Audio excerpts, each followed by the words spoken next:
ಕೊನೆಗೆ ಅವರೇನು ಮುಂದಿನ ಒಂದು ದಿನಗಳನ್ನು ಅವ್ರು ಕಳೀತಾ ಇರ್ತಾರೋ ಆಗ ಬಾಲ್ಯದಲ್ಲಿ ಅವ್ರು ಏನು ಮಾಡ್ತಿರ್ತಾರಪ್ಪ ಅಂತ ಹೇಳಿದ್ರೆ ತನ್ನ ಗೆಳೆಯರೊಂದಿಗೆ ಸೇರಿಬಿಟ್ಟು ಸಹಭೋಜನವನ್ನು ಮಾಡುವಂಥದ್ದು. ಗುರುವಿನ ರೀತಿಯಲ್ಲಿ ಕುಳಿತು ತನ್ನ ಏನು ಸಹೋದರರು ಜೊತೆಯಲ್ಲಿದ್ದರು ಅವ್ರ ಜೊತೆಗೆ ಆಟಗಳನ್ನು ಆಡ್ತಕ್ಕಂಥದ್ದು,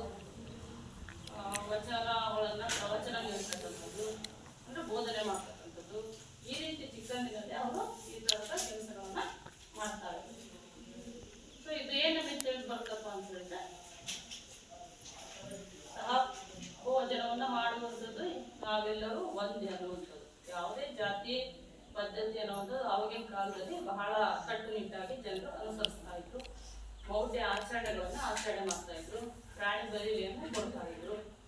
ಈ ರೀತಿಯಾಗಿ ಕೆಟ್ಟ ಪದ್ಧತಿಗಳು ಸಮಾಜದಲ್ಲಿ ತುಂಬಿದ್ವು. ಸೊ ಆಗಿನ ಒಂದು ಕಾಲದಲ್ಲಿ ಈ ಹೊರಡ ಸಿದ್ಧರು ತನ್ನ ಗೆಳೆಯರೊಂದಿಗೆ ಯಾವುದೇ ಜಾತಿ ಭೇದವಿಲ್ಲದೆ ತಾರತಮ್ಯವಿಲ್ಲದೆ ಏನ್ ಮಾಡ್ತಾ ಇದ್ರು, ಸಹಭೋಜನ ಮಾಡ್ತಾ ಇದ್ರು, ಅವ್ರ ಜೊತೆ ಆಟ ಆಡ್ತಾ ಇದ್ರು. ಈ ರೀತಿ ಎಲ್ಲ ಮಾಡ್ತಾ ಇದ್ದಿದ್ದು ಅವರು ಚಿಕ್ಕಂದಿನಲ್ಲೇ ಜಾತಿ ಪದ್ಧತಿಯನ್ನು ವಿರೋಧಿಸ್ತಕ್ಕಂಥ ಮೌಢ್ಯಾಚರಣೆಗಳನ್ನು ವಿರೋಧಿಸ್ತಕ್ಕಂಥ ಕೆಲಸವನ್ನ ಮಾಡ್ತಾ ಇದ್ರು. ಒಂದ್ಸರಿ ಹೀಗೆ ಅವರು ಮಾಡುವಂತ ಸಂದರ್ಭದಲ್ಲಿ ಏನಾಯ್ತಪ್ಪ ಅಂತ ಹೇಳಿದ್ರೆ ಬರಗಾಲ ಸಂಭವಿಸಿತು. ಅದಕ್ಕೆ ಊರಿನ ಜನ ಎಲ್ಲ ಏನ್ ಮಾಡಿದ್ರು, ಬರಗಾಲ ಬಂದಿದ್ದರಿಂದ ನಮ್ಮ ಊರಿನ ದೇವತೆ ಕೋಪಗೊಂಡಿದ್ದಾಳೆ, ಅವಳನ್ನ ನಾವು ಸಂತೃಪ್ತಿಗೊಳಿಸಿದ್ರೆ ಸಾಕಷ್ಟು ಮಳೆ ಬಂದು ನಮಗೆ ಬೆಳೆ ಆಗುತ್ತೆ, ಬರಗಾಲ ಹೊರಟೋಗುತ್ತೆ ಅಂದ್ಕೊಂಡು ಅವ್ರೇನ್ ಮಾಡಿದ್ರು, ದೇವಿ ಹಬ್ಬವನ್ನು ಮಾಡಲಿಕ್ಕೆ ಸ್ಟಾರ್ಟ್ ಮಾಡಿದ್ರು. ಆ ದೇವಿಗೆ ಪ್ರಾಣಿಯನ್ನ ಬಲಿ ಕೊಡ್ಲಿಕ್ಕೆ ಮುಂದಾದ್ರು. ಪ್ರಾಣಿಯನ್ನ ನಾವು ಬಲಿ ಕೊಟ್ರೆ ದೇವಿ ಸಂತೃಪ್ತಳಾಗ್ತಾಳೆ, ಅಂದ್ರೆ ಅವಳಿಗೆ ಖುಷಿ ಆಗುತ್ತೆ, ಸಂತೋಷ ಆಗುತ್ತೆ. ಆಮೇಲೆ ನಮಗೆ ಬಂದಿರುವಂತ ಬರಗಾಲ ಹೊರಟೋಗುತ್ತೆ, ಅಂದ್ರೆ ಮಳೆ ಬರುತ್ತೆ. ಮಳೆ ಬಂದ್ರೆ ನಾವು ಬೆಳೆಯನ್ನು ಬೆಳ್ಕೊಂಡು ನೆಮ್ಮದಿಯ ಜೀವನವನ್ನ ಮಾಡ್ಬೋದು ಅಂತ ಊರಿನ ಜನ ಏನ್ ಮಾಡಿದ್ರು, ದೇವಿ ಹಬ್ಬ ಮಾಡಲಿಕ್ಕೆ ಹೊರಟು ಪ್ರಾಣಿಯನ್ನ ದೇವಿ ಬಲಿ ಕೊಡ್ಲಿಕ್ಕೆ ಮುಂದಾದ್ರು. ಆವಾಗ ಈ ಮರಳು ಸಿದ್ಧರು ಏನ್ ಮಾಡ್ತಾರೆ, ಅಲ್ಲಿಗೆ ಬಂದ್ಬಿಟ್ಟು ಆ ಪ್ರಾಣಿ ಬಲಿ ಆಗೋದನ್ನ ತಪ್ಪಿಸ್ತಾರೆ. ಅಂದ್ರೆ ಜನರಿಗೆ ಹೇಳ್ತಾರೆ ಪ್ರಾಣಿ ಬಲಿಯನ್ನು ಕೊಡೋದು ತಪ್ಪು. ಯಾಕಂತ ಹೇಳಿದ್ರೆ ನಾವು ಒಂದು ಜೀವ ಕೊಡ್ತಕ್ಕಂಥ ಹಕ್ಕು ನಮಗಿಲ್ಲ ಅಂದ್ಮೇಲೆ ಒಂದು ಜೀವಿಯ ಜೀವವನ್ನ ತೆಗೆಯುವಂತ ಹಕ್ಕು ಕೂಡ ನಮಗೆ ಇಲ್ಲ. ನಾವು ಪ್ರಾಣಿಯನ್ನು ಬಲಿ ಕೊಡೋದ್ರಿಂದ ಬರಗಾಲ ಹೋಗೋದಿಲ್ಲ, ಮಳೆ ಬರೋದಿಲ್ಲ, ಅಥವಾ ದೇವಿಯನ್ನು ಬಂದು ನಮಗೆ ಯಾರಿಗೂ ಇದುವರೆಗೂ ಪ್ರಾಣಿಯನ್ನು ಬಂದು ನಮ್ಮ ಎದುರಿಗೆ ಪ್ರತ್ಯಕ್ಷ ಆಗಿ ಹೇಳಿದಾರ ಪ್ರಾಣಿಯನ್ನು ಬಲಿ ಕೊಡ್ರಿ ಮಳೆ ತೋರಿಸ್ತೀರ ಅಂತ ಇಲ್ಲ ಅಲ್ವಾ. ಸೊ ಇವು ಮೌಢ್ಯ ಆಚರಣೆಗಳು, ಅರ್ಥ ಇಲ್ಲದಾಗ್ತಕ್ಕಂಥ ಆಚರಣೆಗಳು, ಇವುಗಳನ್ನು ಮಾಡಬಾರ್ದು ಅಂತೇಳಿ ಜನರಲ್ಲಿ ವೈಜ್ಞಾನಿಕ ಮನೋಭಾವನೆಯನ್ನು ಬೀಸುವಂತ ನಿಟ್ಟಿನಲ್ಲಿ ಮುಂದಾದ್ರು ಅನ್ನೋದು. ಸೊ ಆಮೇಲೆ ಜಾತಿ ಪದ್ಧತಿಯನ್ನ ವಿರೋಧಿಸಿದ್ರು. ಮನುಷ್ಯ ಇರೋದು ಒಂದೇ ಜಾತಿ ಮನುಷ್ಯನಿಗೆ, ಇಲ್ಲಿ ಮೇಲು ಕೀಳು ಅನ್ನುವಂಥದ್ದು ಯಾವುದೂ ಇಲ್ಲ. ನಾವೆಲ್ಲರೂ ದೇವರ ಮಕ್ಕಳು, ಎಲ್ಲರೂ ಕೂಡ ನಾವು ಒಗ್ಗಟ್ಟಿನಿಂದ ಬದುಕಬೇಕು, ಪ್ರೀತಿ ವಿಶ್ವಾಸ ಸಹೋದರತೆಯಿಂದ ಅಂತ ಹೇಳಿದ್ರು. ಸೊ ಈ ರೀತಿ ಅವ್ರು ಹೇಳ್ತಕ್ಕಂಥ ವಿಚಾರಗಳನ್ನ ಮಾಡ್ತಕ್ಕಂಥ ಕೆಲಸಗಳನ್ನ ನೋಡಿದಂತ ಮೇಲ್ವರ್ಗದ ಜನರು ಏನ್ ಮಾಡಿದ್ರಪ್ಪ ಅಂದ್ರೆ ಇವರನ್ನ ಕಂಡ್ರೆ ಅವ್ರಿಗೆ ತುಂಬಾ ಕೋಪ ಸಿಟ್ಟು ಬಂದು ಇವರನ್ನ ವಿರೋಧಿಸ್ಲಿಕ್ಕೆ ಮುಂದಾದ್ರು. ಅಂದ್ರೆ ಜನರಲ್ಲಿ ಏನು ಇವರು ವೈಜ್ಞಾನಿಕ ಮನೋಭಾವನೆಯನ್ನು ಬಿಡ್ತಕ್ಕಂಥ, ಜಾತಿ ಪದ್ಧತಿಯನ್ನು ವಿರೋಧಿಸ್ತಕ್ಕಂಥ, ಪ್ರಾಣಿ ಬಲಿಯನ್ನ ತಡಿತಕ್ಕಂಥ ಕೆಲಸವನ್ನ ಮಾಡ್ತಾ ಹೋದ್ರಲ್ವಾ. ಸೊ ಈಗ ಮಾಡಿದ್ರಿಂದ ಮೇಲ್ವರ್ಗದ ಜನರು ಏನಿದ್ರು ಅವರು ಇವರನ್ನ ವಿರೋಧಿಸಿದ್ರು, ಅನೇಕ ತೊಂದರೆಗಳನ್ನು ಇವರಿಗೆ ಕೊಟ್ರು. ಅಂದ್ರೆ ಹಗ್ಗದಲ್ಲಿ ಇವರನ್ನ ಕಟ್ಟಿಬಿಟ್ಟು ತಗೊಂಡು ಕೆರೆ ಒಳಗೆ ಹಾಕಿದ್ರಂತೆ. ಆಮೇಲೆ ಸುಣ್ಣದ ಹಗೆ ಒಂದು ಹೋಗ್ತಾರೆ, ಹಗೆ ಒಂದು ಭೂಮಿ ಒಳಗಡೆ ಗುಂಡಿ ತೋಡಿ ಸುರಂಗ ಮಾಡೋ ತರ ಇರುತ್ತಲ್ವಾ, ಅಂತಹದ್ರ ಒಳಗಡೆ ತಗೊಂಡೋಗಿ ಇವರನ್ನ ಹಾಕುವಂಥದ್ದು. ಆಮೇಲೆ ಆನೆಯ ಕಾಲುಗಳಿಂದ ಇವರನ್ನು ತುಳಿಸುವಂಥದ್ದು. ಈ ರೀತಿ ಅವರಿಗೆ ಸಾಕಷ್ಟು ಕಷ್ಟಗಳನ್ನ ಏನ್ ಮಾಡಿದ್ದಾರೆ, ಕೊಟ್ಟಿದ್ದಾರೆ. ಸೊ ಅವೆಲ್ಲಾ ಕಷ್ಟಗಳನ್ನ ನೋವುಗಳನ್ನ ಸಹಿಸ್ಕೊಂಡು ಮತ್ತೆ ಮತ್ತೆ ಇವರು ಜೀವಂತವಾಗಿ ಬದುಕಿ ಬರ್ತಾ ಇದ್ರು. ಅಂದ್ರೆ ತನ್ನ ದೇಹನ ಚೇತರಿಸ್ಕೊಂಡು ಮತ್ತೆ ಅವ್ರು ಏನ್ ಮಾಡ್ತಿದ್ರು, ಈ ತರ ಸಮಾಜವನ್ನ ತಿದ್ದುವಂತ ಕೆಲಸವನ್ನ ಮಾಡ್ತಾ ಇದ್ರು.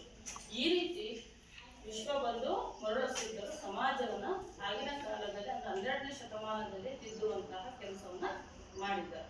ಹಾಗಾಗಿ ನಾವು ಇವರನ್ನ ವಿಶ್ವಬಂಧು ಅಂತ ಕರಿತೀವಿ. ಕೇವಲ ಈ ಸಮಾಜದಲ್ಲಿ ಇರ್ತಕ್ಕಂಥ ಏನು ಮೌಢ್ಯಾಚರಣೆಗಳನ್ನ, ಜಾತಿ ಪದ್ಧತಿಯನ್ನ, ಈ ರೀತಿ ಪ್ರಾಣಿ ಬಲಿಯನ್ನ, ಇನ್ನೂ ಇತ್ಯಾದಿ ಮೊದಲಾದ ಏನು ಕೆಟ್ಟ ಪದ್ಧತಿಗಳಿದ್ವೋ ಅವೆಲ್ಲವುಗಳ ವಿರುದ್ಧ ಹೋರಾಟವನ್ನ ಮಾಡಿ ಸಮಾಜಕ್ಕೆ, ವಿಶ್ವಕ್ಕೆ ಮಾದರಿಯಾದರು ಅನ್ನುವಂಥದ್ದು. ಹಾಗಾಗಿ ಇವರು ನಾವು ವಿಶ್ವಬಂಧು ಅಂತೇಳಿ ಕೂಡ ಕರಿತೀವಿ.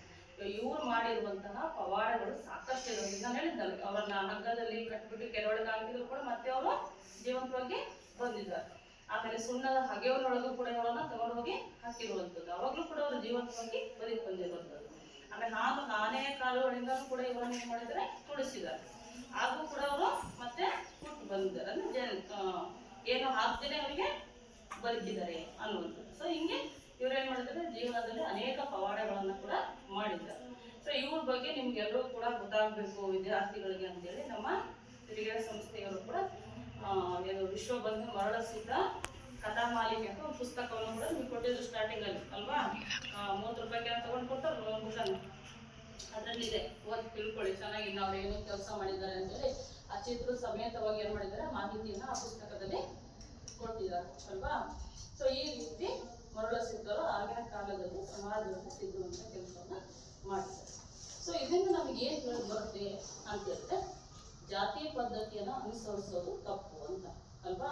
ಪ್ರಾಣಿ ಬಲಿಯನ್ನ ಕೊಡೋದ್ರಿಂದ ನಮಗೆ ಮಳೆ ಬರೋದಿಲ್ಲ. ನಾವು ಅರಣ್ಯವನ್ನ ನಿರ್ಮಾಣ ಮಾಡಿದ್ರೆ, ಸಂರಕ್ಷಣೆ ಮಾಡಿದ್ರೆ ನಮಗೆ ಕಾಲಕ್ಕೆ ಮಳೆ ಬರುತ್ತೆ ಅನ್ನುವಂಥ ಅಲ್ವಾ.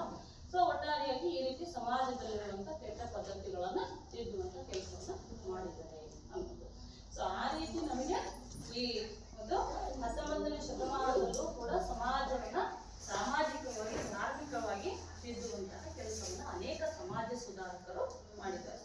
ಅದರಲ್ಲಿ ನಿಮಗೆ ಗೊತ್ತಿದೆ, ರಾಮ ಮೋಹನ ರಾಯರು, ದಯಾನಂದ ಸರಸ್ವತಿ, ಆತ್ಮಾರಾಮ್ ಪಾಂಡುರಂಗ, ಆಮೇಲೆ ಜ್ಯೋತಿಬಾ ಫುಲೆ, ಮಹಾತ್ಮ ಜ್ಯೋತಿಬಾ ಫುಲೆ ಅಲ್ವಾ.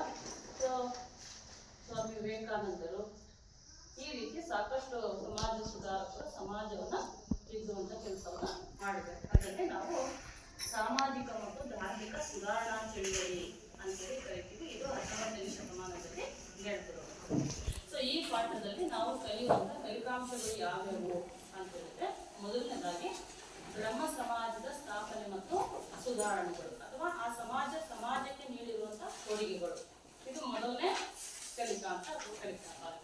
ಎರಡನೇದು ಆರ್ಯ ಸಮಾಜ ಹೇಗೆ ಸ್ಥಾಪನೆಯಾಯಿತು, ಇದು ಸಮಾಜಕ್ಕೆ ನೀಡಿರ್ತಕ್ಕಂಥ ಕೊಡುಗೆಗಳು ಏನು ಅಥವಾ ಏನೇನೋ ಉದ್ದೇಶಗಳನ್ನ ಇದು ಇಟ್ಕೊಂಡಿತ್ತು ಅನ್ನೋದು.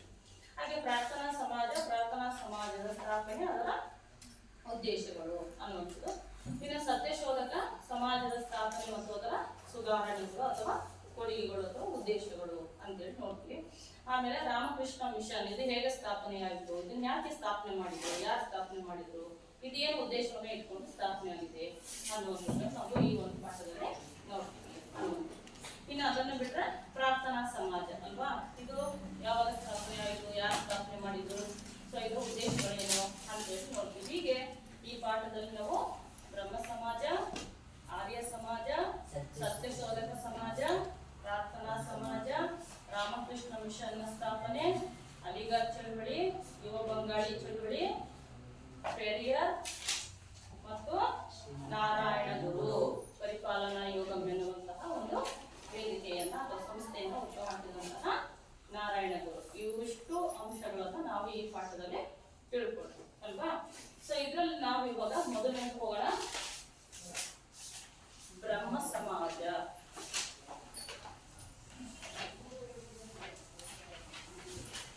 ರಾಮ ಮೋಹನ ರಾಯರು, ಬ್ರಹ್ಮ ಸಮಾಜವನ್ನ ಸ್ಥಾಪನೆ ಮಾಡಿದವರೇ ರಾಮ ಮೋಹನ ರಾಯರು. ಇವರನ್ನು ನಾವು ಬ್ರಹ್ಮ ಸಮಾಜದ ಸ್ಥಾಪಕರು ಅಂತೇಳಿ ಕರೀತೀವಿ. ಹಾಗೆಯೇ ಭಾರತೀಯ ನವೋದಯದ ಜನಕ ಎಂದು ಸಹ ಕರೆಯುತ್ತೇವೆ. ಭಾರತೀಯ ನವೋದಯದ ಜನಕ ಅಂದ್ರೆ ಇವರು ಭಾರತ ಸಮಾಜದಲ್ಲಿರ್ತಕ್ಕಂಥ ಏನು ಜಾತಿ ಪದ್ಧತಿ ಆಗಿರ್ಬೋದು, ಬಾಲ್ಯ ವಿವಾಹ ಆಗಿರ್ಬೋದು, ಆಮೇಲೆ ವಿಗ್ರಹಾರಾಧನೆ ಮಾಡ್ತಕ್ಕಂಥದ್ದಾಗಿರ್ಬೋದು, ಸತಿ ಪದ್ಧತಿ ಆಗಿರ್ಬೋದು, ಈ ತರ ಸಮಾಜದಲ್ಲಿರ್ತಕ್ಕಂಥ ಏನು ಕೆಟ್ಟ ಪದ್ಧತಿಗಳಿದ್ವೋ ಅವುಗಳ ವಿರುದ್ಧ ಹೋರಾಟವನ್ನು ಮಾಡಿ ಸಮಾಜದಲ್ಲಿ ಸುಧಾರಣೆ ತರ್ತಕ್ಕಂಥ, ಬದಲಾವಣೆಯನ್ನ ತರ್ತಕ್ಕಂಥ ಹೆಜ್ಜೆಯನ್ನ ಮೊಟ್ಟ ಮೊದಲಿಗೆ ಇಟ್ಟಂತಹ ಸಾಮಾಜಿಕ ಮತ್ತು ಧಾರ್ಮಿಕ ಸುಧಾರಕ. ಹಾಗಾಗಿ ನಾವು ಭಾರತವನ್ನ ಏನು ಆ ಪದ್ಧತಿಗಳನ್ನ ಹೊರತಂದು ಹೊಸದಾಗಿ ಭಾರತದಲ್ಲಿ ವೈಚಾರಿಕ ಮನೋಭಾವನೆಯನ್ನ, ವೈಜ್ಞಾನಿಕ ಮನೋಭಾವನೆಯನ್ನ ಜನರಲ್ಲಿ ಹುಟ್ಟು ಹಾಕ್ತಕ್ಕಂಥ, ಮೂಡಿಸ್ತಕ್ಕಂಥ ಕೆಲಸವನ್ನ ಮಾಡುವಂತ ಪ್ರಮುಖ ವ್ಯಕ್ತಿ. ಅದಕ್ಕೆ ನಾವು ಇವರನ್ನು ಭಾರತೀಯ ನವೋದಯದ ಜನಕ ಅಂತೇಳಿ ಕರಿತೀವಿ ಅನ್ನುವಂಥದ್ದು. ನೋಡಿ, ಇವರಿಗೆ ಅನೇಕ ಭಾಷೆಗಳು ಕೂಡ ಬರ್ತಾ ಇದ್ವು. ಅರೇಬಿಕ್ ಭಾಷೆ, ಸಂಸ್ಕೃತ, ಆಮೇಲೆ ಪರ್ಷಿಯನ್ ಭಾಷೆ, ಆಮೇಲೆ ಇಂಗ್ಲಿಷು, ಗ್ರೀಕು, ಲ್ಯಾಟಿನು, ಈ ಥರದ ಸಾಕಷ್ಟು ಅವರು ಭಾಷೆಗಳಲ್ಲಿ ಕಲ್ತ್ಕೊಂಡು ಸಾಕಷ್ಟು ಪಾಂಡಿತ್ಯವನ್ನು ಕೂಡ ಗಳಿಸ್ಕೊಂಡಿದ್ರು ಅನ್ನುವಂಥದ್ದು. ಮತ್ತೆ ಇವರು ಏನು ಮೂರ್ತಿ ಪೂಜೆಯನ್ನ ಮಾಡಬಾರದು ಅನ್ನುವಂಥದ್ದನ್ನು ಕೂಡ ಹೇಳಿದ್ರು ಅನ್ನುವಂಥದ್ದು. ಸೊ ಹೀಗೆ ಸಾಕಷ್ಟು ಭಾಷೆಗಳನ್ನು ಕಲ್ತ್ಕೊಂಡು ಅದರಲ್ಲಿರ್ತಕ್ಕಂಥ ಗ್ರಂಥಗಳನ್ನು ಓದೋದ್ರ ಮುಖಾಂತರವಾಗಿ ಅಪಾರ ಪಾಂಡಿತ್ಯವನ್ನ ಅಥವಾ ಜ್ಞಾನವನ್ನ ಹೊಂದಿದ್ರು, ಗಳಿಸ್ಕೊಂಡಿದ್ರು ಅನ್ನುವಂಥದ್ದು. ಆಮೇಲೆ ಇವರು ಇಂಗ್ಲಿಷ್ ಶಿಕ್ಷಣಕ್ಕೆ ಹೆಚ್ಚು ಪ್ರೋತ್ಸಾಹ ಕೊಟ್ರು. ಯಾಕಂತ ಹೇಳಿದ್ರೆ ಇಂಗ್ಲಿಷರು ಅವ್ರು ಇರ್ತಕ್ಕಂಥ ಕಾಲದಲ್ಲಿ ಏನು ಇಂಗ್ಲಿಷ್ ಶಿಕ್ಷಣವನ್ನ ಜರುಗಿಸಿದ್ರಲ್ವಾ, ಆ ಇಂಗ್ಲಿಷ್ ಶಿಕ್ಷಣವನ್ನ ನಾವು ಕೂಡ ಹೆಚ್ಚಾಗಿ ತಿಳ್ಕೊಂಡ್ರೆ ಹೆಂಗೆ ನಮ್ಮ ದೇಶವನ್ನ ನಾವು ಬ್ರಿಟಿಷರಿಂದ ಮುಕ್ತಗೊಳಿಸ್ಕೊಳ್ಬಹುದು, ಹೆಂಗೆ ನಾವು ನಮ್ಮ ದೇಶವನ್ನ ಇನ್ನೂ ಅಭಿವೃದ್ಧಿ ಪಡಿಸಬಹುದು, ಸಮಾಜದಲ್ಲಿರ್ತಕ್ಕಂಥ ಈ ಕೆಟ್ಟ ಪದ್ಧತಿಗಳು, ಆಚರಣೆಗಳು ಏನಿದಾವಲ್ಲ ಅವುಗಳಿಂದ ಭಾರತವನ್ನ ಹೆಂಗೆ ಬಿಡುಗಡೆಗೊಳಿಸಬಹುದು ಅನ್ನೋದು ಜನರಲ್ಲಿ ವೈಜ್ಞಾನಿಕವಾಗಿ ಆಲೋಚನೆ ಮೂಡುತ್ತೆ, ಅರಿವು ಮೂಡುತ್ತೆ ಅಂತ ನಿಟ್ಟಿನಲ್ಲಿ ಅವ್ರು ಏನ್ ಮಾಡ್ತಾರೆ, ಇಂಗ್ಲಿಷ್ ಶಿಕ್ಷಣಕ್ಕೆ ಹೆಚ್ಚು ಪ್ರೋತ್ಸಾಹವನ್ನ ನೀಡಿದ್ರು ಅನ್ನೋದು. ಆಮೇಲೆ ಸತಿ ಪದ್ಧತಿಯನ್ನ ವಿರೋಧಿಸಿದ್ರು. ಇದು ನಿಮ್ಗೆ ಗೊತ್ತಿದೆ, ಸತಿ ಪದ್ಧತಿಯನ್ನು ಹೇಳಿ ಅಲ್ವಾ. ಸೊ ಗಂಡ ಸತ್ತಂತ ಸಂದರ್ಭದಲ್ಲಿ ಹೆಂಡತಿ ಕೂಡ ಗಂಡನ ಚಿತೆಯಲ್ಲೇ ಅವಳು ಕೂಡ ಬಿದ್ದು ಸಾಯುವಂಥದ್ದು. ಇದಕ್ಕೆ ನಾವು ಸತಿ ಪದ್ಧತಿ ಅಂತೇಳಿ ಕರಿತೀವಿ. ಸೊ ಈ ಪದ್ಧತಿ ಸ್ತ್ರೀಯರನ್ನ ಹಿಂಸೆಗೆ ಒಳಪಡಿಸ್ತಾ ಇದ್ವಿ. ಯಾಕಂದ್ರೆ ಒಬ್ಬ ಸ್ತ್ರೀ ಗಂಡ ಸತ್ತಾಗ ಅವಳು ಸಾಯ್ಬೇಕು ಅನ್ನುವಂಥದ್ದು ಬಲವಂತವಾಗಿ ಅವಳು ಸಾಯ್ಲಿಕ್ಕೆ ಇಷ್ಟ ಇಲ್ಲಿದ್ರು ಕೂಡ ಸಾಯ್ಬೇಕಿತ್ತು ಅಲ್ವಾ. ಸೊ ಇದು ಒಂದು ಕೆಟ್ಟ ಪದ್ಧತಿ ಅನ್ನುವಂಥದ್ದು. ಅಂದ್ರೆ ಮಹಿಳೆಗೆ ಬದುಕುವ ಹಕ್ಕನ್ನೇ ಅದು ಕಿತ್ಕೊಳ್ತಾ ಇತ್ತು ಆ ಪದ್ಧತಿ ಅನ್ನುವಂಥದ್ದು. ಹಾಗಾಗಿ ಇಂಥ ಕೆಟ್ಟ ಪದ್ಧತಿಯ ವಿರುದ್ಧವಾಗಿ ಕೂಡ ಹೋರಾಟವನ್ನ ಮಾಡಿದ್ರು ಅನ್ನುವಂಥದ್ದು. ಇನ್ನು ನಿಮಗೆ ಬಾಲ್ಯ ವಿವಾಹ ಪದ್ಧತಿ ಅಂದ್ರೆ ಅದು ಕೂಡ ಗೊತ್ತಿದೆ ಅಲ್ವಾ. ಅಂದ್ರೆ ಚಿಕ್ಕ ವಯಸ್ಸಿನಲ್ಲೇ ಮಕ್ಕಳಿಗೆ ಮದುವೆಯನ್ನ ಮಾಡ್ತಕ್ಕಂಥದ್ದು. ಈಗ ಮಾಡೋದ್ರಿಂದ ನಾವು ಅವರ ಹಕ್ಕುಗಳನ್ನು ಕಿತ್ಕೊಂಡ್ವಿ. ಬದುಕುವ ಹಕ್ಕು, ಆಟವಾಡುವ ಹಕ್ಕು, ಭಾಗವಹಿಸುವ ಹಕ್ಕು ಅಲ್ವಾ. ಈ ರೀತಿ ಏನು ಮಕ್ಕಳ ಹಕ್ಕುಗಳು ಅಂತ ನಾವು ನೋಡ್ತೀವೋ ಇವನ್ನು ಕೂಡ ನಾವು ಹಕ್ಕುಗಳನ್ನ ಕಿತ್ಕೊಂಡಾಗುತ್ತೆ ಅನ್ನುವಂಥದ್ದು. ಸೊ ಹಾಗಾಗಿ ಬಾಲ್ಯ ವಿವಾಹವನ್ನ ಮಾಡಿ ಚಿಕ್ಕ ವಯಸ್ಸಿನಲ್ಲಿ ಆ ಮಕ್ಕಳಿಗೆ ಕುಟುಂಬದ ಜವಾಬ್ದಾರಿಯನ್ನ ಇರೋದ್ರ ಮುಖಾಂತರವಾಗಿ ಅವರನ್ನ ಜೀವನವನ್ನ ಆ ಭವಿಷ್ಯವನ್ನ ಹಾಳು ಮಾಡ್ದಂಗೆ ಆಗುತ್ತೆ ಈ ಪದ್ಧತಿ ಅನುಸರಿಸೋದ್ರಿಂದ ಅಂತ. ಹಾಗಾಗಿ ಈ ಪದ್ಧತಿಯು ಕೂಡ ಒಳ್ಳೇದಲ್ಲ, ಇದು ಕೂಡ ಕೆಟ್ಟ ಪದ್ಧತಿ ಅಂತ ಹೇಳಿ ಈ ಪದ್ಧತಿ ವಿರುದ್ಧವಾಗಿ ಕೂಡ ರಾಮ್ ಮೋಹನ್ ರಾಯ್ ಹೋರಾಟವನ್ನ ಮಾಡಿದ್ರು ಅನ್ನುವಂಥದ್ದು. ಸೊ ಈ ರೀತಿ ಅವ್ರು ಏನು ಸಮಾಜವನ್ನು ತಿದ್ದುವಂತಹ ಕೆಟ್ಟ ಪದ್ಧತಿಗಳ ವಿರುದ್ಧ ಹೋರಾಟವನ್ನು ಮಾಡ್ತಕ್ಕಂಥ ನಿಟ್ಟಿನಲ್ಲಿ ತೋಡ್ಕೊಂಡ್ರು. ಅನೇಕ ಸಂಪ್ರದಾಯವಾದಿಗಳು ಏನ್ ಮಾಡಿದ್ರು, ಇವರನ್ನ ವಿರೋಧಿಸಿದ್ರು. ಅಂದ್ರೆ ಇವರನ್ನ ಕಂಡು ಅವರು ಕೋಪಗೊಂಡ್ರು. ಅಂದ್ರೆ ಸಮಾಜ ಏನು ಹಿಂದಿನಿಂದ ಈ ಪದ್ಧತಿಗಳನ್ನು ಅನುಸರಿಸ್ಕೊಂಡ್ ಬಂದಿದೆ ಅದು ಸರಿ, ಏನು ಅನುಸರಿಸ್ಕೊಂಡು ಹೋಗ್ಬೇಕು. ಆದ್ರೆ ಇವ್ರು ನೋಡಿದ್ರೆ ಜನರನ್ನ ಬೇರೆ ದಾರಿಗೆ ಎಳಿತಾ ಇದ್ದಾರೆ, ನಮ್ಮನ್ನ ದಾರಿ ತಪ್ಪಿಸ್ತಾ ಇದ್ದಾರೆ, ನಮ್ಮ ಸಂಪ್ರದಾಯಗಳನ್ನ ಜನರು ಕೈ ಬಿಡುವಂತೆ ಮಾಡ್ತಾ ಇದ್ದಾರೆ ಅಂತ ಹೇಳ್ಬಿಟ್ಟು ಜನ ಏನ್ ಮಾಡಿದ್ರು, ಕೆಲವೊಂದಿಷ್ಟು ಸಂಪ್ರದಾಯಸ್ಥ ಜನರು ಇವರನ್ನ ಕಂಡು ಕೋಪಗೊಳ್ಳಕ್ಕೆ ಮುಂದಾದ್ರು ಅನ್ನೋದು. ಸೊ ಹಾಗಾಗಿ ಜನರಲ್ಲಿ ಇವರು ಅರಿವು ಮೂಡಿಸ್ತಕ್ಕಂಥ ನಿಟ್ಟಿನಲ್ಲಿ ಏನ್ ಮಾಡಿದ್ರು, ಪತ್ರಿಕೋದ್ಯಮವನ್ನ ಆರಂಭಿಸಿದ್ರು ಅನ್ನುವಂಥದ್ದು. ಆ ಪತ್ರಿಕೋದ್ಯಮದಲ್ಲಿ ಇವ್ರು ಏನ್ ಮಾಡಿದ್ರು ಅಂತ ಹೇಳಿದ್ರೆ, ಯುವ ಬಂಗಾಳಿ ಭಾಷೆಯಲ್ಲಿ ಬಂಗಾಳಿ ಭಾಷೆಯಲ್ಲಿ ಬಂಗಾಳಿ ಭಾಷೆಯಲ್ಲಿ ಸಂವಾದ ಕೌಮುದಿ ಎನ್ನುವ ಪತ್ರಿಕೆಯನ್ನ ಪ್ರಕಟಿಸಿದ್ರು. ಈ ಪತ್ರಿಕೆಯನ್ನ ಪ್ರಕಟಿಸುವುದರ ಮುಖಾಂತರವಾಗಿ ಅವರು ಜನರಲ್ಲಿ ವೈಚಾರಿಕ ಮನೋಭಾವನೆಯನ್ನ ಬಿತ್ತುವಂತ ಕೆಲಸವನ್ನ ಮಾಡಿದ್ರು ಅನ್ನುವಂಥದ್ದು. ಮತ್ತೆ ಇದು 19ನೇ ಶತಮಾನದಲ್ಲಿ ಸಮಾಜವನ್ನು ತಿದ್ದುವಂತಹ ಒಂದು ಕಾರ್ಯದಲ್ಲಿ ಮುಂಚೂಣಿಯಲ್ಲಿದ್ದಂತಹ ಒಂದು ಪ್ರಮುಖ ಸಂಸ್ಥೆ ಅಂತ ಹೇಳಿದ್ರೆ ಅಥವಾ ಸಮಾಜ ಅಂತ ಹೇಳಿದ್ರೆ ಬ್ರಹ್ಮ ಸಮಾಜ ಆಗಿತ್ತು ಅನ್ನುವಂಥದ್ದು. ಇವರು ಸಮಾಜಕ್ಕೆ ಅಥವಾ ಏನು ಈ ಉದ್ದೇಶಗಳು ಅಥವಾ ಈ ಸಮಾಜದ ಉದ್ದೇಶಗಳೇನು ಅಥವಾ ಈ ಬ್ರಹ್ಮ ಸಮಾಜವು ಸಮಾಜಕ್ಕೆ ನೀಡಿದಂತ ಕೊಡುಗೆಗಳೇನು ಅಥವಾ ಯಾವ ರೀತಿ ಸಮಾಜವನ್ನ ಸುಧಾರಣೆಯನ್ನ ಮಾಡ್ತು ಅಂತೇಳಿ ನಾವು ಇವಾಗ ನೋಡ್ತಾ ಹೋದ್ರೆ ನೋಡಿ, ಮೊದಲನೇದು ಸತಿ ಪದ್ಧತಿಗೆ ವಿರೋಧ.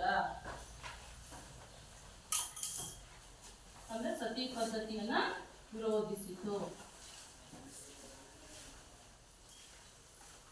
ಎರಡು, ಬಾಲ್ಯ ವಿವಾಹವನ್ನ ವಿರೋಧಿಸಿತು.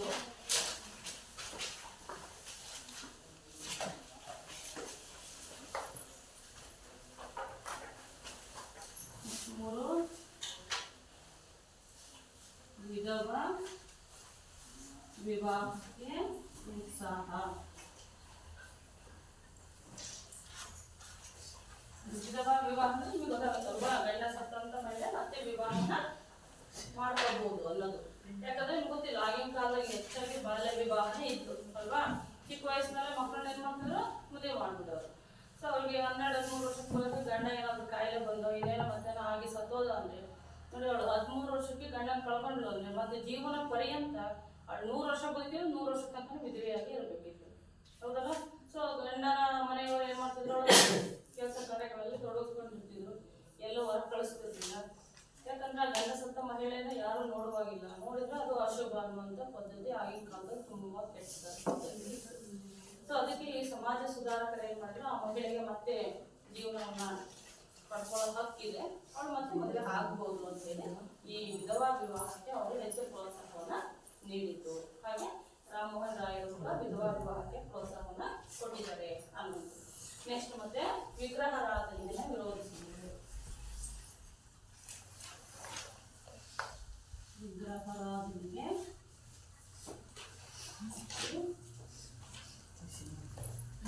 ದೇವತಾ ಆರಾಧನೆಗೆ ವಿರೋಧ.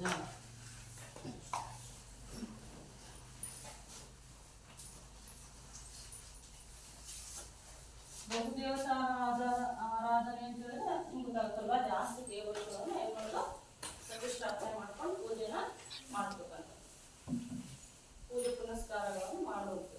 ಅದು ಕೂಡ ತಪ್ಪು ಅಂತ ಹೇಳಿದ್ವಿ. ಯಾಕಂದ್ರೆ ಗೊತ್ತಿದೆ, ದೇವರು ಸರ್ವ್ಯಾಂತರಾಮಿ ಅಲ್ವಾ, ಎಲ್ಲಾ ಕಡೆನೂ ಕೂಡ ಇರ್ತಾನೆ, ನಿರಾಕಾರ, ಆಕಾರ ಇಲ್ಲ ದೇವರಿಗೆ, ಅದಕ್ಕೆ ಅವ್ನು ನಿರಾಕಾರ ಅಂತ ಕರಿತೀವಿ. ಅವನು ಸರ್ವಂತರ್ಯಾಮಿ ಆಗಿದ್ದಾನೆ, ಹಾಗೆ ನಿರಾಕಾರವಾಗಿದ್ದಾನೆ. ಅವನಿಗೆ ಯಾವುದೇ ನಾವು ರೂಪವನ್ನು ಕೊಟ್ಟು ಹಲವು ಹೆಸರುಗಳಲ್ಲಿ ಪೂಜೆ ಪುನಸ್ಕಾರಗಳನ್ನು ಮಾಡ್ಬೇಕನ್ನೋದು ತಪ್ಪು ಅಂತೇಳಿ ಹೇಳಿದ್ರು ಅನ್ನೋದು.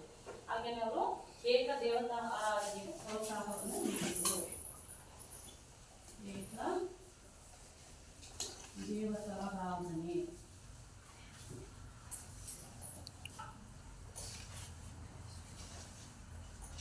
ಪ್ರೋತ್ಸಾಹ. ಏಕದೇವತಾ ಆರಾಧನೆ ಅಲ್ಲ ಯೇಸು ಅಲ್ವಾ. ನಾವು ಈ ರೀತಿ ಕೃಷ್ಣ, ರಾಮ, ರಹಿಮ ಅಂತ ಹೇಳಿ 26 ಹೆಸರುಗಳನ್ನು ಇಟ್ಕೊಂಡು ದೇವರನ್ನು ನಾವು ಆರಾಧನೆ ಮಾಡ್ತೀವಲ್ವಾ.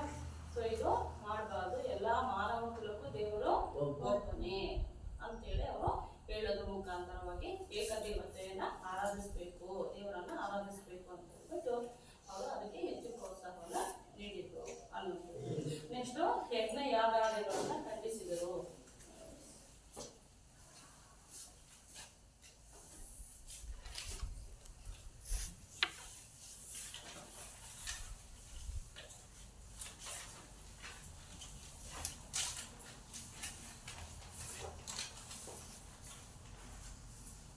ಯಜ್ಞ ಯಾಗಾದಿಗಳನ್ನು ಯಾಕೆ ಮಾಡ್ತಿದ್ರು ಆಗಿನ ಕಾಲದಲ್ಲಿ ಅಂದ್ರೆ ನಿಮ್ಗೆ ಗೊತ್ತಿದೆಯಲ್ವಾ, ಜನ ಮುಕ್ತಿ ಪಡೆಯಲಿಕ್ಕಾಗಿರ್ಬೋದು.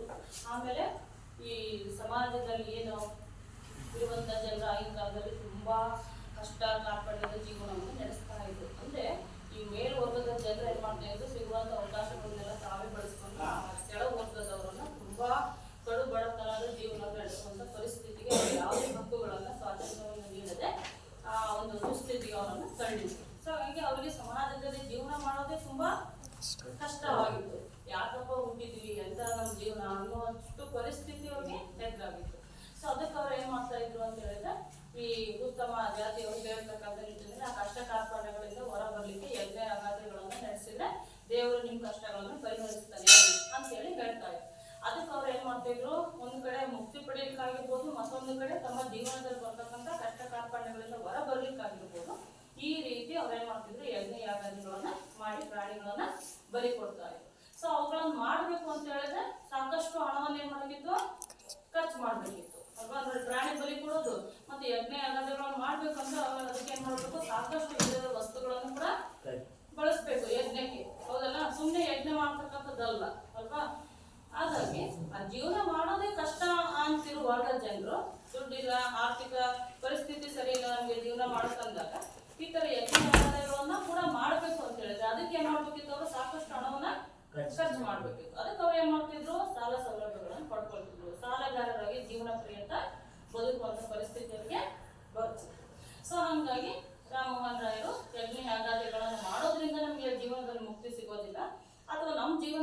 ಇರ್ತಕ್ಕಂಥ ಕಷ್ಟಗಳು ಹೋಗೋದಿಲ್ಲ ಅಲ್ವಾ. ಆ ಕಷ್ಟಗಳಿಗೆ ನಾವೇ ಏನ್ ಮಾಡ್ಬೇಕು, ಆಲೋಚನೆ ಮಾಡಿ ಪರಿಹಾರಗಳನ್ನ ಕಂಡುಕೊಳ್ಬೇಕೆ ಹೊರತು ಈ ರೀತಿ ಕುರುಡು ಆಚರಣೆಗಳನ್ನ, ಅರ್ಥ ಇದೆ ಇರ್ತಕ್ಕಂಥ ಆಚರಣೆಗಳನ್ನ ಮಾಡಬಾರ್ದು, ಅನುಸರಿಸಬಾರ್ದು ಅಂತ ಹೇಳಿ ಅವ್ರು ಏನ್ ಮಾಡಿದ್ರು, ಜನರಿಗೆ ಹೇಳಿದ್ರು.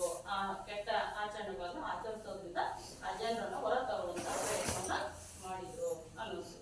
ಸೊ ಈ ರೀತಿ ಇಂಗ್ಲಿಷ್ ಶಿಕ್ಷಣದ ಮೂಲಕವಾಗಿ ಭಾರತೀಯ ಪಾಶ್ಚಾತ್ಯ ಒಂದು ಸಂಸ್ಕೃತಿಯ ಚಿಂತನೆಯನ್ನ ಏನ್ ಮಾಡಿದ್ರು, ಭಾರತೀಯರಲ್ಲಿ ಮೂಡಿಸ್ತಕ್ಕಂಥ ಮತ್ತು ಭಾರತೀಯರಲ್ಲಿ ಒಂದು ರಾಷ್ಟ್ರ ಪ್ರಜ್ಞೆಯನ್ನ ಮೂಡಿಸ್ತಕ್ಕಂಥ ಕೆಲಸವನ್ನ ರಾಮಮೋಹನ್ ರಾಯರು ಮಾಡಿದ್ರು. ಸೊ ಈ ರೀತಿಯಾಗಿ ಸಾಕಷ್ಟು ಅವರು ಸಮಾಜದಲ್ಲಿ ಸುಧಾರಣೆಗಳನ್ನ ತರ್ತಕ್ಕಂಥ ನಿಟ್ಟಿನಲ್ಲಿ ಸಮಾಜವನ್ನ ತಿದ್ದುವಂತ ಕೆಲಸವನ್ನ ಮಾಡಿದ್ದಾರೆ ಅನ್ನೋದು. ಸೊ ಇಷ್ಟು ರಾಮಮೋಹನ್ ರಾಯರ ಬಗ್ಗೆ ಮತ್ತು ಬ್ರಹ್ಮ ಸಮಾಜದ ಬಗ್ಗೆ ಹೇಳ್ತಕ್ಕಂಥದ್ದು. ನೆಕ್ಸ್ಟ್ ನಮಗೆ ಹೋಗೋಣ. ಎರಡನೇದು ಆರ್ಯ ಸಮಾಜ.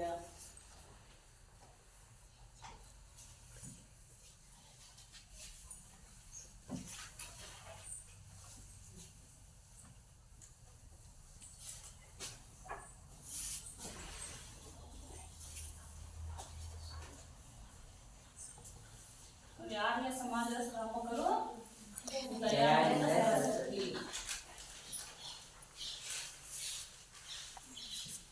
ದಯಾನಂದ ಸರಸ್ವತಿಯವರು ಆರ್ಯ ಸಮಾಜವನ್ನ ಸ್ಥಾಪಿಸಿದ್ದಾರೆ ಅನ್ನೋದು. ಇವರು ಇಡೀ ದೇಶಾದ್ಯಂತ ಸಂಚಾರವನ್ನ ಮಾಡಿಬಿಟ್ಟು ವೇದಗಳ ಬಗ್ಗೆ ತಿಳಿಸ್ತಕ್ಕಂಥ ನಿಟ್ಟಿನಲ್ಲಿ ಅನೇಕ ಉಪನ್ಯಾಸ ಕಾರ್ಯಕ್ರಮಗಳನ್ನು ಕೂಡ ನೀಡಿದ್ದಾರೆ ಅನ್ನೋದು. ಯಾಕೆ ಅಂತ ಹೇಳಿದ್ರೆ, ಈ ಸಮಾಜದಲ್ಲಿರ್ತಕ್ಕಂಥ ಸಮಸ್ಯೆಗಳಿಗೆ ಮೂಲ ಪರಿಹಾರ ಎಲ್ಲಿದೆಯಪ್ಪ ಅಂತ ಹೇಳಿದ್ರೆ ವೇದಗಳಲ್ಲಿ. ಹಾಗಾದ್ರೆ ವೇದಗಳು ಎಷ್ಟಿದಾವೆ? ಎಷ್ಟು ವೇದಗಳು? 4 ವೇದಗಳು ಇದ್ದಾವೆ ಅಲ್ವಾ. 4 ವೇದಗಳನ್ನೇ ನಾವು ಋಗ್ವೇದ, ಯಜುರ್ವೇದ, ಸಾಮವೇದ, ಅಥರ್ವ ವೇದ ಅಂತೇಳಿ ನೋಡ್ತೀವಲ್ವಾ. ಈ ವೇದಗಳಲ್ಲಿ ಪರಿಹಾರ ಇದೆ. ಯಾವುದಕ್ಕೆ? ಸಮಾಜದಲ್ಲಿರ್ತಕ್ಕಂಥ ಸಮಸ್ಯೆಗಳಿಗೆ ಪರಿಹಾರ ಎಲ್ಲಿದೆಯಪ್ಪ ಅಂದ್ರೆ ವೇದಗಳಲ್ಲಿದೆ. ಹಾಗಾಗಿ ಅವ್ರೇನ್ ಮಾಡಿದ್ರು ಅಂತ ಹೇಳಿದ್ರೆ, ಸಮಾಜದ ಜನರಿಗೆ ವೇದಗಳಿಗೆ ಹಿಂದಿರುಗಿ ಎನ್ನುವಂತ ಘೋಷಣೆಯನ್ನ ನೀಡಿದ್ರು. ವೇದಗಳಿಗೆ ಹಿಂದಿರುಗಿ ಯಾರು ಹೇಳಿದ್ವಿ ಘೋಷಣೆಯನ್ನ? ದಯಾನಂದ ಸರಸ್ವತಿಯವರು ಅಲ್ವಾ. ಯಾಕೆ ದಯಾನಂದ ಸರಸ್ವತಿಯವರು ಸಮಾಜದ ಜನರಿಗೆ ವೇದಗಳಿಗೆ ಹಿಂದಿರುಗಿ ಅಂತ ಹೇಳಿದ್ರು ಅಂತ ಹೇಳಿದ್ರೆ, ಸಮಾಜದಲ್ಲಿರುವಂತಹ ಅನೇಕ ಸಮಸ್ಯೆಗಳಿಗೆ ಪರಿಹಾರ ಎಲ್ಲಿದೆ? ವೇದಗಳಲ್ಲಿದೆ. ಹಾಗಾಗಿ ವೇದಗಳ ಬಗ್ಗೆ ನಾವು ಚೆನ್ನಾಗಿ ತಿಳ್ಕೊಳ್ಬೇಕು. ಅವು ಯಾವಾಗಲೂ ಕೂಡ ಸತ್ಯ ಮತ್ತು ಜ್ಞಾನದ ಪ್ರತೀಕವೆಂದು ಹೇಳಿದ್ರು. ಸತ್ಯ ಮತ್ತು ಜ್ಞಾನದ ಪ್ರತೀಕವೇ ವೇದಗಳು. ಆ ವೇದಗಳಲ್ಲಿ ಸಾಕಷ್ಟು ನಮ್ಮ ಸಮಸ್ಯೆಗಳಿಗೆ ಪರಿಹಾರ ಇದೆ.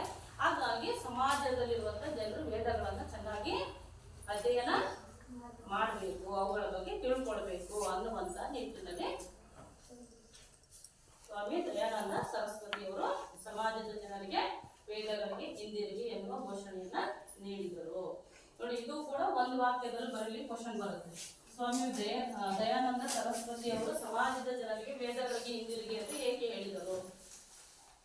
ಯಾಕೆ ಹೇಳಿದ್ರು ಆ ರೀತಿಯಾಗಿ ಅಂತ ಹೇಳಿದ್ರೆ, ಸಮಾಜದಲ್ಲಿನ ಸಮಸ್ಯೆಗಳಿಗೆ ಪರಿಹಾರ ಎಲ್ಲಿದೆ? ವೇದಗಳಲ್ಲಿದೆ. ನೋಡಿ, ಇಷ್ಟು ಉತ್ತರ ಆಗುತ್ತೆ. ಯಾಕೆ ಅವರು ವೇದಗಳಿಗೆ ಹಿಂದಿರುಗಿ ಅಂತ ಹೇಳಿದ್ರಪ್ಪ ಅಂತ ಹೇಳಿದ್ರೆ, ಸಮಾಜದಲ್ಲಿ ಇರ್ತಕ್ಕಂಥ ಸಮಸ್ಯೆಗಳಿಗೆ ಪರಿಹಾರ ವೇದಗಳಲ್ಲಿದೆ. ಹಾಗಾಗಿ ವೇದಗಳಿಗೆ ಹಿಂದಿರುಗಿ ಎನ್ನುವಂತ ಘೋಷಣೆಯನ್ನ ನೀಡಿದ್ರು ಅನ್ನುವಂಥದ್ದು. ಸೊ ಇವರು ಕೂಡ ತಮ್ಮ ಕೆಲಸದ ಮುಖಾಂತರ ಏನ್ ಮಾಡಿದ್ರು? ಸಮಾಜವನ್ನ ತಿದ್ದುವಂತ ಕೆಲಸವನ್ನ ಮಾಡಿದ್ರು ಅಂತ ಹೇಳಿದ್ರೆ, ವಿಗ್ರಹಾರಾಧನೆಯನ್ನ ವಿರೋಧಿಸಿದ್ರು. ಅಂದ್ರೆ ದೇವರನ್ನ ನಾವು ವಿಗ್ರಹ ರೂಪಗಳಲ್ಲಿ ಪ್ರತಿಷ್ಠಾಪನೆ ಮಾಡ್ಕೊಂಡು ಪೂಜೆ ಪುನಸ್ಕಾರಗಳನ್ನ ಮಾಡ್ತಕ್ಕಂಥದ್ದು ಸರಿಯಲ್ಲ ಅಂತೇಳಿ ಅದನ್ನ ವಿರೋಧವನ್ನ ವ್ಯಕ್ತಪಡಿಸಿದ್ರು ಅನ್ನುವಂಥದ್ದು. ಹಾಗೇನೆ ಜಾತಿ ಪದ್ಧತಿಯನ್ನ ಖಂಡಿಸಿದ್ರು. ಏನ್ ಮೇಲ್ವರ್ಗದ ಜಾತಿಯವರು ಈ ಕೆಳವರ್ಗದ ಜಾತಿಯವರನ್ನ ನಿಕೃಷ್ಟವಾಗಿ ಕಾಣ್ತಕ್ಕಂಥದ್ದು, ಅವರು ಮಾನವರಲ್ಲ ಅಂತೇಳಿ ಅವರ ಬದುಕು ಹಕ್ಕುಗಳನ್ನ ಕಿಟ್ಕೊಳ್ತಕ್ಕಂಥದ್ದು, ಅವರ ಸ್ವಾತಂತ್ರ್ಯ ಇಲ್ಲದೆ ಇರ್ತಕ್ಕಂಥ ನೋಡ್ಕೊಳ್ಳುವಂಥದ್ದು, ಅವರನ್ನ ಕಷ್ಟದ ಪರಿಸ್ಥಿತಿಗೆ ದೂಕುವಂಥದ್ದು. ಸೊ ಇವೆಲ್ಲ ಏನ್ ಮಾಡ್ಬಿಟ್ಟು ಅವರನ್ನ ಅತಿ ಕೆಳಮಟ್ಟದಲ್ಲಿ ಇಡುವಂತ ಒಂದು ಪ್ರಯತ್ನವನ್ನ ಮಾಡ್ತಾ ಹೋದ. ಸೊ ಈ ರೀತಿ ಮಾಡುವಂಥದ್ದು ಸರಿಯಲ್ಲ ಅಂತ ಹೇಳ್ಬಿಟ್ಟು ಆ ಜಾತಿ ಪದ್ಧತಿಯನ್ನು ಅನುಸರಣೆ ಮಾಡ್ತಕ್ಕಂಥದನ್ನ ಇವರು ಕೂಡ ವಿರೋಧಿಸಿದ್ರು ಅನ್ನುವಂಥದ್ದು. ಆಮೇಲೆ ಅನೇಕ ಅರ್ಥಹೀನ ಆಚರಣೆಗಳನ್ನು ವಿರೋಧಿಸಿದ್ರು. ಯಾಕಂದ್ರೆ ನಾವು ಯಾವುದೇ ಒಂದು ಆಚರಣೆಗಳನ್ನು ಮಾಡ್ತೀವಿ ಅಂತ ಹೇಳಿದ್ರೆ ಅದಕ್ಕೆ ಕಾರಣ ಇರಬೇಕು. ಯಾಕೆ ಆಚರಣೆ ಮಾಡ್ತೀವಿ, ಇದ್ರ ಮಹತ್ವ ಏನು ಅನ್ನುವಂಥದ್ದು ಇರ್ಬೇಕಲ್ವಾ. ಆದ್ರೆ ಆಗಿನ ಕಾಲದಲ್ಲಿ ಸಮಾಜದಲ್ಲಿ ಈ ರೀತಿ ಅರ್ಥ ಇಲ್ಲದೆ ಇರ್ತಕ್ಕಂಥ ಅನೇಕ ಆಚರಣೆಗಳನ್ನ ಏನ್ ಮಾಡ್ತಿದ್ರು, ಆಚರಣೆಯನ್ನ ಮಾಡ್ತಾ ಇದ್ರು. ಸೊ ಅವನ್ನ ಇವು ಕೂಡ ವಿರೋಧಿಸಿದ್ರು ಅನ್ನುವಂಥದ್ದು. ಆಮೇಲೆ ಇವರು ಕೂಡ ವಿಧವಾ ವಿವಾಹಕ್ಕೆ ಹೆಚ್ಚು ಪ್ರೋತ್ಸಾಹವನ್ನ ನೀಡಿದ್ರು. ತನ್ನ ವಿಧವೆಯರು ಮತ್ತೆ ವಿವಾಹವನ್ನ ಮಾಡ್ಕೊಳ್ಳಿಕ್ಕೆ ಇವರು ಪ್ರೋತ್ಸಾಹವನ್ನ ನೀಡಿದ್ರು ಅನ್ನುವಂಥದ್ದು. ಆಮೇಲೆ ಸ್ವದೇಶಿ ವಸ್ತುಗಳ ಬಳಕೆಗೆ ಕರೆಯನ್ನ ನೀಡಿದ್ರು. ಸ್ವದೇಶಿ ವಸ್ತುಗಳು ಅಂದ್ರೆ ನಮ್ಮ ದೇಶದಲ್ಲಿ ಉತ್ಪಾದನೆ ಆಗ್ತಕ್ಕಂಥ ವಸ್ತುಗಳು, ನಮ್ಮ ದೇಶದ ಜನರಿಗೆ ವಸ್ತುಗಳು ಉತ್ಪಾದನೆ ಮಾಡ್ತಾ ಇದ್ರು, ಅವನ್ನೇ ನಾವು ಹೆಚ್ಚೆಚ್ಚಿಕೊಂಡು ಬಳಸೋದ್ರಿಂದ ಏನ್ ಮಾಡ್ಬೋದು, ನಮ್ಮ ದೇಶದ ಜನರು ಹೆಚ್ಚು ವೃತ್ತಿಗಳನ್ನ ಹೊಂದಿರ್ತಕ್ಕಂಥವ್ರು ಜೀವನ ನಿರ್ವಹಣೆ ಮಾಡ್ಲಿಕ್ಕೆ ಸುಲಭ ಆಗುತ್ತೆ. ಮತ್ತೆ ನಮ್ಮ ದೇಶವು ಕೂಡ ಏನಾಗುತ್ತೆ, ಹೆಚ್ಚು ಆರ್ಥಿಕವಾಗಿ ಅಭಿವೃದ್ಧಿ ಆಗ್ತಾ ಹೋಗುತ್ತೆ ಅನ್ನುವಂಥದ್ದು. ಸೊ ಹಂಗಾಗಿ ಸ್ವದೇಶಿ ವಸ್ತುಗಳ ಬಳಕೆಗೆ ಜನರಿಗೆ ಕರೆಯನ್ನ ನೀಡಿದ್ರು ಅನ್ನುವಂಥದ್ದು. ಆಮೇಲೆ ಈ ರೀತಿ ಅವ್ರು ಏನ್ ಮಾಡಿದ್ರು ಅಂದ್ರೆ ಸಾಕಷ್ಟು ಏನು ಜ್ಞಾನವನ್ನ ಹೊಂದಿದ್ರು ಅದನ್ನ ಒಂದು ಗ್ರಂಥದಲ್ಲಿ ವ್ಯಕ್ತಪಡಿಸಿದ್ರು, ವಿಚಾರಗಳನ್ನ ಅಭಿವ್ಯಕ್ತಗೊಳಿಸಿದ್ರು. ಸೊ ಆ ಗ್ರಂಥ ಯಾವುದಪ್ಪ ಅಂತ ಹೇಳಿದ್ರೆ ಸತ್ಯಾರ್ಥ ಪ್ರಕಾಶ.